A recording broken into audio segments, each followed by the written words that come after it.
You hear it before you see it, the sound of iron dragging across cobblestone.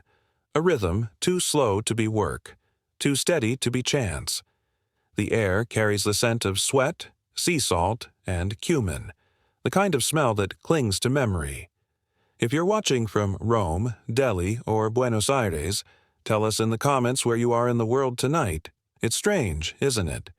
Across centuries and continents, we can gather here a global circle of witnesses to uncover what others tried to erase. Subscribe so their silence doesn't win again. The year is 1526. The Ottoman Empire is at its peak, a superpower stretching across 3 continents, where gold glitters in the domes of Hagia Sophia and the muezzin's calls echo over the Bosphorus. But beneath the silk and splendor lies a machinery built on human sorrow. Every victory in Europe or the Caucasus feeds this unseen empire, the empire of captive brides.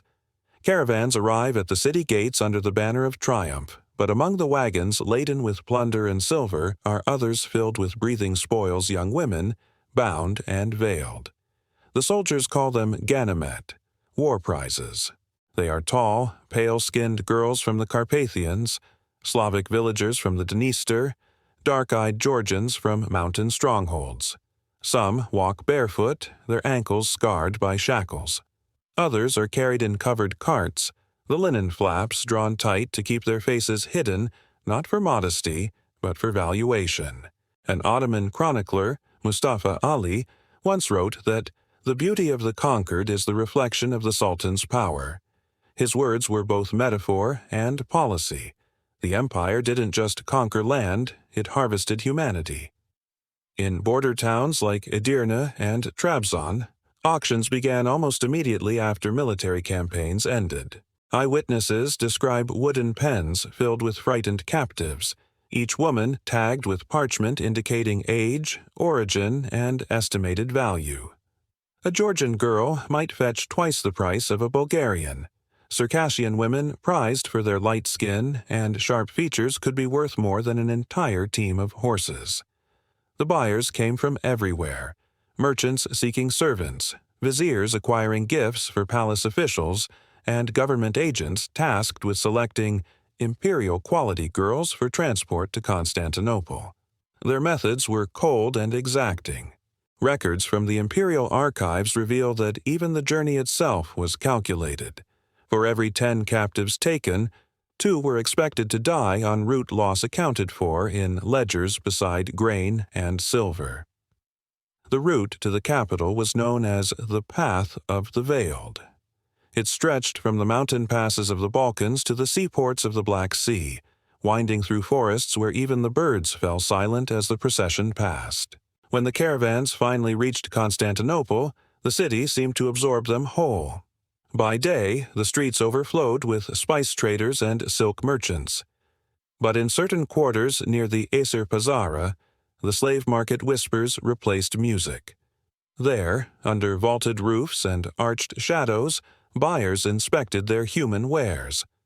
A Venetian observer in 1553 wrote, "The women were made to turn slowly, their hair unbound, while men marked them with the same dispassion they would reserve for a good horse."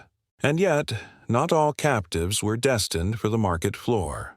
Some vanished into the labyrinth of Topkapi Palace, the imperial harem, where beauty was both shield and weapon.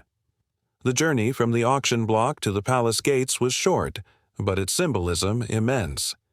One step from public degradation into gilded imprisonment. In the records of a court physician, a brief note survives. 4 Circassian girls, age 14 to 17, delivered for palace training. Names changed. Faith declared. The line is stark, bureaucratic, and final, each word erasing a life. Their real names were burned from memory.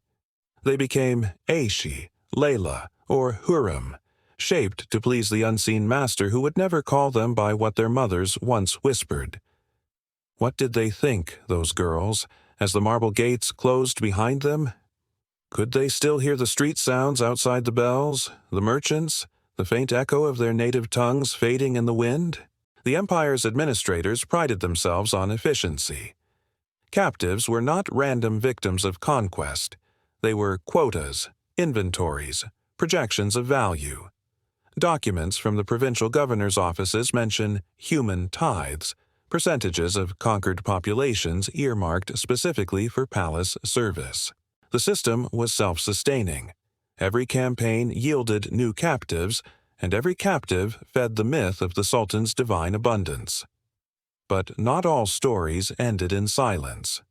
In one preserved letter, smuggled out by an Italian merchant, a girl named Katerina, likely from modern-day Ukraine, wrote of her capture. "They covered my eyes, but I could still smell the sea. The sound of their songs was soft, almost gentle as they bound my wrists.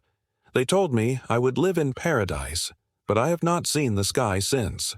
The letter ends abruptly, the ink blurred by water or tears. Historians still debate whether she was among the captives sent to Suleiman's court, the same world that would later produce the legendary Harem Sultan, herself a former captive turned queen. But for every name remembered, thousands more disappeared. Their graves lie unmarked, their faces unknown, their silence woven into the marble foundations of palaces that still stand. The procession continues, even now, in memory, a slow, unending march through the corridors of time, and somewhere in the distance the chains drag once more. The palace burns with gold under the moon's watch, its domes gleaming like molten suns. From the Bosphorus it appears divine, a paradise of silence and symmetry. But step beyond the gate, and that silence grows heavy, pulsing like a living thing. Behind the gilded doors of Topkapi, the empire splits in two. One world ruled by men in silk turbans, the other by women in shadows, unseen yet unforgotten. At dawn, the harem awakens not to the call of the muezzin, but to the whisper of slippers on marble. The corridors breathe faint laughter, the rustle of silk brushing against mosaic walls, a scent of rosewater drifting from open basins. Every step measured, every glance rehearsed. Here, beauty is not a gift, but a weapon. Obedience, not virtue, but survival. They call it the inner palace, but it is more than that. It is a labyrinth of order and control. Beyond the gilded threshold stands the Darussadeh, the house of felicity, where hundreds of women from across the empire and beyond live under the same sun, yet see the world through lattice screens. Circassian, Greek, Albanian, Bosnian, their names erased, replaced with new ones the moment they enter. Aylin, Nurbanu, Safiye. Identities remade in the language of servitude. Renaming was the first ritual. A foreign girl, trembling beneath the gaze of eunuchs, kneels before the mistress of the harem, the Hazinadar Usta. The elder's hands, adorned with jade rings, press lightly against her chin. "From this day," she says in measured Turkish, "you are not who you were. You are light, and you belong to the light." The girl nods, though she does not understand. Her name is gone, traded for the promise of favor. Somewhere beyond the walls, her village burns in her memory, yet here, she must learn to smile as if it never existed. The days unfold like a performance. Music lessons, embroidery, recitations of poetry. The palace teachers Hoka Kadınlar instruct the women in Ottoman Turkish, court etiquette, and the delicate art of silence. Behind silk curtains eunuchs watch, their black robes blending into the architecture. Their presence is constant but ghost-like, enforcing an order that no one dares question. But within this gilded order, power takes strange shapes. The hierarchy is invisible, yet absolute. At its top sits the Valide Sultan, the Sultan's mother, the true architect of the empire's pulse. It is she who decides who may see the Sultan, who may bear him a child, who may rise or fall with a whisper. Her chambers overlook the Bosphorus, yet her gaze sees far beyond it into the divan, into war councils, into foreign treaties sealed by marriages no one dares call political. Below her, the Haseki Sultan, the Sultan's favored consort, glows with dangerous privilege. Her beauty is her throne, but her rivals multiply in silence. Even the women who serve her, draping her in velvet and pearls, dream of taking her place. Every smile hides an ambition. Every bow conceals a blade. Night in the harem is a theater of secrets. Lanterns flicker like dying stars as songs of longing echo from behind embroidered veils. Somewhere, a girl prays to a god she no longer names. Somewhere else, another rehearses the perfect gesture for when the Sultan passes by, a turn of the head, a half smile, a breath held just long enough to be noticed. Foreign visitors write of these women as prisoners of luxury, but they misunderstand. The harem is not a cage, it is a court of politics, disguised in perfume and poetry. Letters from Venetian ambassadors tell of women who wield influence greater than viziers, who whisper into the Sultan's ear and change the fate of provinces. A single glance from behind a lattice could shift alliances, end wars, or begin them. Such moments define the rhythm of this hidden empire. Power flows not through armies, but through lullabies, silk, and silence. Even the Sultan, in all his majesty, becomes a figure in their theater, both master and captive of his own creation. The walls of the harem remember everything. The laughter of those who rose, the weeping of those who vanished. The marble carries their echoes women who learn to turn chains into crowns. As the torches dim, the palace breathes again, soft and slow. A voice, distant and untraceable, whispers from somewhere deep within. The empire outside may fall one day, but within these walls we endure. And with that, the night folds upon itself, the corridors returning to silence, a silence not of peace, but of waiting. You wake to silence, but it isn't peace. The air tastes of metal, and the earth beneath you hums as if something ancient stirs below. A pale morning light spreads across the palace ruins, revealing nothing and everything. Beneath this quiet, the ground remembers. Centuries have passed since the songs faded from the harem's corridors, yet the stones have not forgotten the rhythm of footsteps, the soft cries muffled behind gold screens. Now, archaeologists stand where concubines once knelt, brushing away the dust of empires. Their gloved hands move delicately over bone and linen, over fragments of bracelets that once chimed with grace. A rib cage, narrow and fragile. A child's anklet, buried with no name. The discovery began with vibration readings under the old Topkapi grounds, what was believed to be hollow chambers. But the scanners revealed something stranger. Layers upon layers of human remains, arranged not by accident, but by ritual. No record mentions them. No historian dared to speculate.